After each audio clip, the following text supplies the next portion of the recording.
नमस्कार दोस्तों, स्वागत है आप सभी साथियों का एक स्मार्ट स्टडी पर। साथियों, एसएससी जीडी कांस्टेबल 2024 के लिए वेरी इंपॉर्टेंट क्वेश्चंस आज इस क्लास में देखेंगे। टोटल 50 क्वेश्चंस का टेस्ट है आपका। 50 में से 30 क्वेश्चन अगर आज आपका सही होता है तो आपकी तैयारी बहुत ही हाई लेवल पे है, बहुत ही अच्छी खासी हो गई है। तो आज का टेस्ट में कम से कम आपको 30 क्वेश्चन तो सही करने ही है। तो ये क्वेश्चंस जो है प्रीवियस ईयर्स के क्वेश्चन है और बहुत ही इंपॉर्टेंट क्वेश्चन है। एसएससी के द्वारा जो है पूछा गया क्वेश्चन है। तो चलिए बिना देरी किए हुए अपने इस शानदार सेशन की शुरुआत करते हैं। तो आप सभी क्लास को एक लाइक जरूर कर देना और पसंद आए क्लास अगर तो अपने सभी दोस्तों के साथ जरूर शेयर करना। देखिए पहला क्वेश्चन आपके स्क्रीन पर है और पहला क्वेश्चन है, देखिए रेजिडेक्स सूचकांक इनमें से किसके साथ जुड़ा है। इकोनॉमिक्स का ये क्वेश्चन है साथियों और क्वेश्चन में बोला यह गया है कि रेजिडेक्स सूचकांक का संबंध इनमें से किससे है या कि ये किससे जुड़ा है। तो ध्यान से देखना, रेजिडेक्स सूचकांक जो है ना, इसका संबंध है मकान की कीमत से। तो इस क्वेश्चन का आंसर याद रखिएगा, मकान की कीमत। सिंपली आपको ये याद रखना है जब भी ये क्वेश्चन पूछे, ये रेजिडेंस, देखिए रेजिडेक्स सूचकांक का संबंध किससे है, तो भाई मकान की कीमत से। आगे देखिए, पंचवर्षीय योजनाओं के आंतरिक वित्त पोषण के लिए सरकार पर निर्भर करती है। देखिए पंचवर्षीय योजनाओं के आंतरिक वित्त पोषण के लिए सरकार किस पर निर्भर करती है, ये पूछा जा रहा है। तो ध्यान देना, बहुत ही महत्वपूर्ण प्रश्न है ये। देखिए सार्वजनिक उधार और घाटे की वित्त व्यवस्था पर। तो इसका आंसर ऑप्शन नंबर डी हो जाएगा। पंचवर्षीय योजनाओं के आंतरिक वित्त पोषण के लिए सरकार ये किस पर निर्भर करती है, तो सार्वजनिक उधार और घाटे की वित्त व्यवस्था पर। आगे देखिए, बौद्ध साहित्य किस भाषा में लिखी गई थी, काफी महत्वपूर्ण प्रश्न है। तो ध्यान से देखिएगा, बौद्ध साहित्य जो है ये साथियों पाली भाषा में लिखी गई थी। तो अगर आपने आंसर अपना ऑप्शन नंबर सी सोचा है इस क्वेश्चन के लिए तो बिल्कुल राइट आंसर होगा। याद रखना, बौद्ध साहित्य किस भाषा में लिखी गई थी, तो पाली भाषा में। आगे देखिए, निम्नलिखित में से कौन सा विद्रोह या आंदोलन बंगाल के क्षेत्र में नहीं हुआ। अब देखिए इनमें से कौन सा विद्रोह है जो कि बंगाल के क्षेत्र में नहीं हुआ था। अब देखिए, सन्यासी विद्रोह बंगाल में हुआ, चुआर विद्रोह ये भी आपका बंगाल में हुआ, पागलपंथी विद्रोह ये भी बंगाल में हुआ, लेकिन बघेरा विद्रोह जो है ना, ये साथियों कहाँ हुआ था, बड़ौदा में। देखिए बघेरा विद्रोह जो है ये आपका कहाँ हुआ था भाई, तो ये बड़ोदरा में हुआ था, बड़ौदा में। याद रखिएगा, ये जो है ना आपका बड़ौदा में हुआ था, तो ये बंगाल में नहीं हुआ था। तो इसका राइट आंसर होगा ऑप्शन नंबर डी। देखिए निम्नलिखित नगरों में से कौन भूमध्य रेखा के सर्वाधिक निकट है। वेरी इंपॉर्टेंट क्वेश्चन है, ध्यान से देखना। निम्नलिखित नगरों में से कौन सा एक नगर है जो कि भूमध्य रेखा के सर्वाधिक निकट स्थित है, तो याद रखना सिंगापुर। सिंगापुर जो है ये भूमध्य रेखा के सबसे निकट में स्थित है। ये याद रखना, क्वेश्चन बहुत बार पूछ चुका है एसएससी और इस बार भी आपसे पूछा गया। आगे देखिए, नेक्स्ट है, भारतीय संविधान के अनुसार केंद्रीय निकाय संसद क्या कहलाती है। तो भाई ध्यान देना, भारतीय संविधान के अनुसार केंद्रीय निकाय संसद इनमें से कौन कहलाता है भाई, तो देखिए विधायिका। याद रखना, केंद्रीय विधायिका जो है वो निकाय संसद कहलाती है भारतीय संविधान के अनुसार। तो याद रखना, करेक्ट आंसर आएगा विधायिकी, ऑप्शन नंबर सी। देखिए भारतीय संविधान के अनुसार निकाय संसद कौन कहलाती है, तो भाई केंद्रीय विधायिकी। याद रखना, केंद्रीय, ये जो रिक्त स्थान है यहाँ पर आपका विधायिकी आएगा। आगे देखिए, नेक्स्ट है, कौन सा ऐसे जीव का उदाहरण नहीं है जो खाद्य पदार्थों का विघटन शरीर के बाहर करते हैं तथा तब उसका अवशोषण करते हैं। यह भी क्वेश्चन अभी जो है ना 2018 में ही पूछा गया था आपसे। तो देखिए, कौन सा ऐसा जीव का उदाहरण नहीं है जो खाद्य पदार्थों का विघटन शरीर के बाहर करते हैं तथा तब उसका अवशोषण करते हैं। तो याद रखना, सांप, स्नैक। सांप यहाँ इस क्वेश्चन का करेक्ट आंसर होगा, याद रखिएगा। आगे देखिए, शिशु में प्रत्येक लक्षण इनमें से किसके डीएनए से प्रभावित हो सकते हैं। अब देखिए, शिशु में प्रत्येक लक्षण जो है ना वो माता और पिता, यानी पिता तथा माता दोनों के डीएनए से प्रभावित हो सकते हैं। यहाँ पर आपसे गुणसूत्र नहीं पूछा है। देखिए अगर आपको क्रोमोसोम पूछा जाता ना गुणसूत्र, तो वो तो साथियों पिता के गुणसूत्र से प्राप्त होता है, ठीक है, पिता के क्रोमोसोम से ही जो है बच्चों का लिंग निर्धारण होता है। लेकिन यहाँ आपसे पूछा यह है कि शिशु में जो प्रत्येक लक्षण होता है ना, लक्षण वो किसके डीएनए से प्रभावित होता है, तो याद रखना पिता तथा माता दोनों के, ये चीज याद रखना। आगे देखिए, किस सुल्तान के काल में खालिसा भूमि अधिक पैमाने पर विकसित हुई थी। बहुत ही महत्वपूर्ण प्रश्न है। तो याद रखिएगा अलाउद्दीन खिलजी के समय में। देखिए किस सुल्तान के काल में खालिसा भूमि अधिक पैमाने पर विकसित हुई थी, तो अलाउद्दीन खिलजी के समय में। नेक्स्ट क्वेश्चन है सल्तनत काल के सिक्के टंका, इसके अलावा ससगानी एवं जीतल, ये किन धातुओं के बने होते थे? तो याद रखना सल्तनत काल के जो सिक्के होते थे टंका, ससगानी एवं जीतल, ये किन धातुओं के बने होते थे? तो चांदी तथा तांबा के। ऑप्शन नंबर ए करेक्ट होगा, केवल चांदी एवं तांबा के। अगला क्वेश्चन है बारहमासा की रचना किसने की थी? देखिए काफी महत्वपूर्ण प्रश्न है, तो याद रखिएगा बारहमासा की रचना किसने की है भाई? तो मलिक मोहम्मद जायसी ने। याद रखना मलिक मोहम्मद जायसी ने पद्मावत की भी रचना की है, पद्मावत। ठीक है, बड़ा ज़्यादा पूछा जाता है कि पद्मावत की रचना किसने की है, तो मलिक मोहम्मद जायसी ने ही। और अगर ये पूछे कि बारहमासा की रचना किसने की है, तो याद रखना मलिक मोहम्मद जायसी ने ही। चलिए आगे देखिए, विजयनगर साम्राज्य के वित्तीय व्यवस्था की मुख्य विशेषता क्या थी? काफ़ी महत्वपूर्ण प्रश्न है, तो याद रखिएगा विजयनगर साम्राज्य के वित्तीय व्यवस्था की मुख्य विशेषता थी भू राजस्व। ऑप्शन नंबर बी करेक्ट हो जाएगा। देखिए आगे देखिए, नेक्स्ट क्वेश्चन है वेग समय आलेख का क्षेत्रफल इनमें से किसको प्रदर्शित करता है? तो याद रखना वेग समय आलेख का जो क्षेत्रफल होता है ना, याद रखना दूरी, ठीक है, दूरी प्रदर्शित करता है। वेग समय आलेख का क्षेत्रफल क्या प्रदर्शित करता है? तो दूरी प्रदर्शित करता है, याद रखना डिस्टेंस।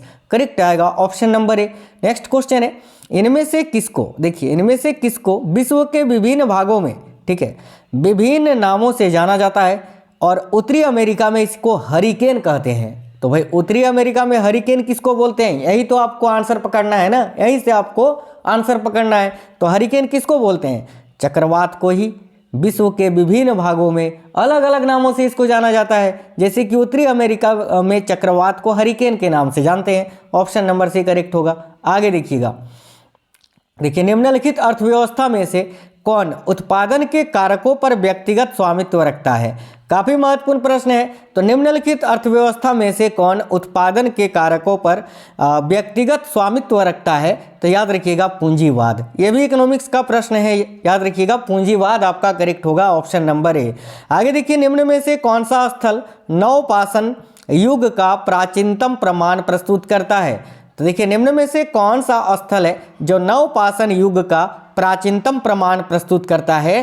तो देखिए करेक्ट आंसर हो जाएगा मेहरगढ़। मेहरगढ़ करेक्ट आएगा, ऑप्शन नंबर बी। एक चीज याद रखिए, आपका पेपर जो है जीडी का वो 20 फरवरी से आपका पेपर स्टार्ट है, यानी आप बोल सकते हैं कि 39 to 40 डेज केवल आपका बाकी रह गया है, क्योंकि लगभग आप 35 दिन मान के रखिए, 35 डेज के बाद जो है ना आपका पेपर होने वाला है। तो ऐसे में आपको क्वेश्चन सब लेवल वाले पढ़ने हैं, और ये क्वेश्चन एसएससी के द्वारा पूछा गया क्वेश्चन है, जितने भी क्वेश्चंस मैं करवा रहा हूं, जो कि इस बार आपसे पूछे जाने की पूरी उम्मीद है। तो ये क्वेश्चन आपको करना है, तभी आप जो है ना अपना 140 प्लस का टारगेट स्कोर कर सकते हो। ये क्वेश्चन जानना आपके लिए बेहद जरूरी है। तो याद रखना मेहरगढ़ यहाँ आपका राइट होगा। आगे देखिए, सूर्य से बढ़ती दूरी के अनुसार ग्रहों का निम्नलिखित में से कौन सा क्रम सही है? अब देखिए, सूर्य से बढ़ती दूरी के अनुसार ग्रहों का निम्नलिखित में से कौन सा क्रम सही है? तो ऑप्शन नंबर ए ही तो सही है ना।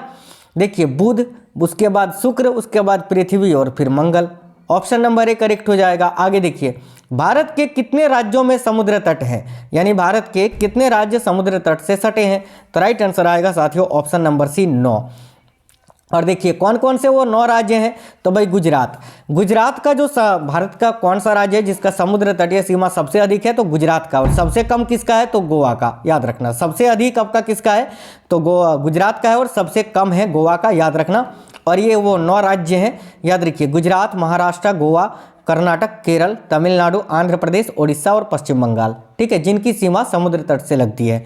आगे देखिए, नेक्स्ट है आजीवक संप्रदाय के संस्थापक कौन थे? तो साथियों ध्यान दीजिएगा, आजीवक संप्रदाय के संस्थापक थे मक्खली गोशाल। राइट आएगा ऑप्शन नंबर डी। अगला है रेवान निम्नलिखित में से किससे प्राप्त किया जाता है? तो देखिएगा रेवान जो है ये निम्नलिखित में से किससे प्राप्त किया जाता है? तो याद रखना काष्ठ लुगदी से।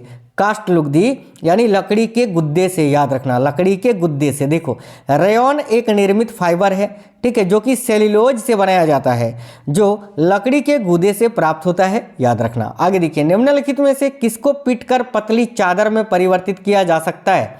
तो भाई याद रखना जिंक यहाँ दिया हुआ है ना, जस्ता, जस्ता को पीटकर पतली चादर में परिवर्तित किया जा सकता है। इसको हम बोलते हैं आघात वर्धीयता, याद रखना। आगे देखिए नेक्स्ट क्वेश्चन है, निम्न में से कौन सी प्रकाश संश्लेषण प्रक्रम के दौरान एक घटना नहीं है, यानी इनमें से कौन सी घटना है जो प्रकाश संश्लेषण के दौरान नहीं होता है।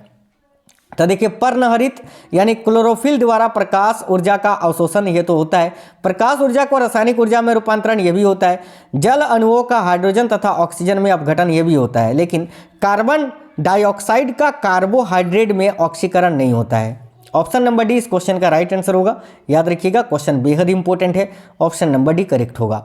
आगे देखिए किस अभिलेख से यह साबित होता है, ठीक है, कि चंद्रगुप्त का प्रभाव पश्चिम भारत तक फैला था। तो याद रखिए रुद्रदमन का जूनागढ़ अभिलेख, ऑप्शन नंबर सी करेक्ट हो जाएगा। नेक्स्ट क्वेश्चन है, उस स्रोत का नाम बतलाइए जो प्राचीन भारत के व्यापारिक मार्गों पर मौन है। तो देखिए वह स्रोत कौन सा है साथियों, तो मिलिंद पन्हो, याद रखिएगा ऑप्शन नंबर बी, ठीक है, जो कि प्राचीन भारत के व्यापारिक मार्गों पर मौन है। देखिए नेक्स्ट क्वेश्चन है, किस शशांक वंश ने मंदिरों एवं ब्रह्मांडों को सबसे अधिक ग्राम अनुदान में दिया था। तो भाई किस शासक वंश ने, है ना, किस शासक वंश ने मंदिरों एवं ब्रह्मांडों को सबसे अधिक ग्राम अनुदान में दिया था। तो याद रखिएगा गुप्त वंश ने साथियों, ऑप्शन नंबर ए गुप्त वंश करेक्ट आएगा। अगला क्वेश्चन है, उष्णकटिबंधीय क्षेत्रों की जलवायु सामान्यतः गर्म होती है क्योंकि ये आसपास स्थित होते हैं। किसके आसपास स्थित होते हैं, तो याद रखना भूमध्य रेखा के, ठीक है। देखिए उष्णकटिबंधीय क्षेत्रों की जो जलवायु होती है ना, ये सामान्यतः गर्म होती है क्योंकि वो भूमध्य रेखा के आसपास स्थित होते हैं, याद रखना। आगे देखिएगा, देखिए दक्षेस यानी सार्क आंदोलन शुरू करने का उद्देश्य क्या था। तो साथियों याद रखना इसका मुख्यालय काठमांडू नेपाल में स्थित है और इसको शुरू करने का उद्देश्य था क्षेत्रीय सहयोग, राइट आएगा ऑप्शन नंबर डी। आगे देखिए नेक्स्ट क्वेश्चन है, किस कंपनी के डिम्बेचर धारक इसके क्या होते हैं, या फिर किसी भी कंपनी के जो डिम्बेचर धारक होते हैं वो इसके क्या होते हैं। तो याद रखना किसी कंपनी के जो डिम्बेचर धारक होते हैं वो इसके लेनदार होते हैं, लेनदार। ये भी इकोनॉमिक्स का वो क्वेश्चन है जो एसएससी पूछ चुका है पहले, तो याद रखना लेनदार करेक्ट आएगा। आगे देखिए करेंसी नोट और 1 रुपये के सिक्के और कम मूल्य नोट इनमें से किसके द्वारा जारी किए जाते हैं।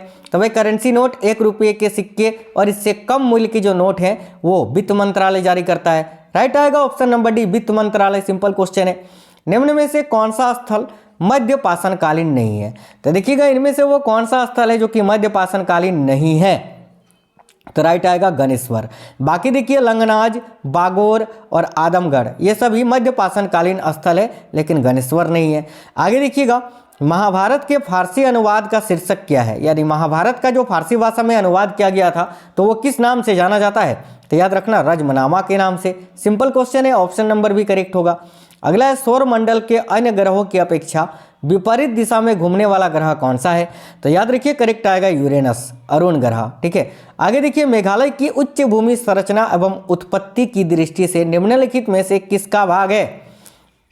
तो देखिए मेघालय की उच्च भूमि संरचना एवं उत्पत्ति की दृष्टि से निम्नलिखित में से किसका भाग है मेघालय। तो याद रखिए प्रायद्वीपीय पठार का, ऑप्शन नंबर डी करेक्ट होगा। आगे देखिए ज्ञान प्राप्ति से पूर्व भगवान महावीर का नाम क्या था। भगवान महावीर यानी महावीर स्वामी जो कि जैन धर्म के अंतिम व 24वें तीर्थकर थे, और ज्ञान प्राप्ति से पूर्व इनका नाम क्या था। तो भाई वर्धमान, याद रखिएगा ऑप्शन नंबर ए करेक्ट आएगा वर्धमान। अगला क्वेश्चन है, सिंधु जल समझौते के अंतर्गत भारत को निम्नलिखित में से किस नदी पर विशिष्ट अधिकार नहीं दिया गया है।